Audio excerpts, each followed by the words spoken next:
नमस्कार. नवरात्रीमध्ये काय वाचले पाहिजे? तर नवरात्रीमध्ये दुर्गा सप्तशतीचे 13 अध्याय वाचले पाहिजे. या ग्रंथामध्ये देवीचे महात्म्य कथा सांगितलेली आहे. नवरात्री या ग्रंथाचे वाचन केल्यास देवीची असीम कृपा प्राप्त होते.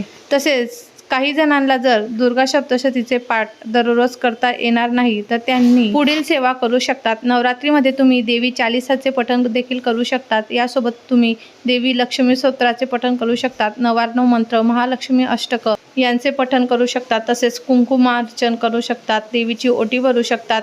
तसेच सिद्ध कुंजिका स्तोत्राचे पठण करावे. हे दुर्गा सप्तशती एवढेच फलदायी पुण्यदायी आहेत, कारण ही स्वतः महादेवाने रचलेली आहे. सिद्ध कुंजिका स्तोत्र पुण्यकारक व खूप शक्तिशाली आहे.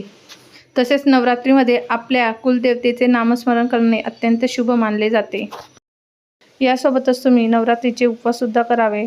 जर तुम्हाला 9 दिवस उपवास करणे शक्य नसेल तर तुम्ही उठता बसता उपवास करू शकतात.